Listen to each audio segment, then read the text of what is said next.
Finally বাগি 4 এর update আমাদের কাছে চলে এসেছে। এই মুভিতে লিড রোলে রয়েছে আমাদের সবার পরিচিত টাইগার শ্রফ।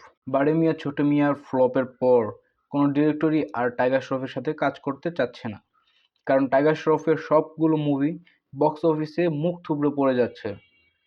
এই বাগি 4 মুভিটি হতে পারে টাইগার শ্রফের টার্নিং পয়েন্ট, যদি টাইগার শ্রফ এই মুভিতে ভালোভাবে অ্যাক্টিং আর ফাইটিং সিকোয়েন্স দেখাতে পারে, দর্শকের মন আকর্ষণ করতে পারে।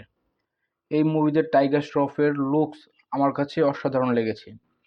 এই মুভিতে টাইগার শ্রফকে লম্বা দাড়ি, শর্ট হেয়ারে আমরা দেখতে পারবো। বাগি 4 মুভিটি একটি অ্যাকশন মুভি হিসাবে হার্শা ডিরেক্ট করছে। এই মুভিতে এন্টারটেইনমেন্ট এর দিকটি দেখবে সাজিদ নাদিয়া দাওলা। আশা করি যাতে বাগি 3 মুভির মতো বাচ্চাদের অ্যাক্টিং না করে টাইগার শ্রফ।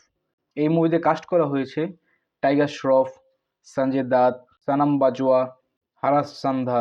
এই মুভিটির প্রিন্সিপাল ফটোগ্রাফি করা হয়েছে নভেম্বরের 2024-এ।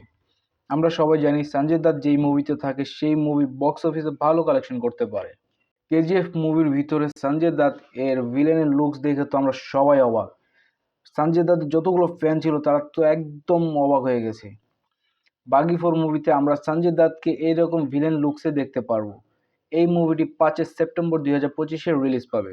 ততক্ষণের জন্য ওয়েট করুন এবং নিত্য নতুন মুভি সম্পর্কে জানার জন্য আমাদের চ্যানেল শুভ এক্সপ্লেনারকে সাবস্ক্রাইব করে রাখুন। ধন্যবাদ।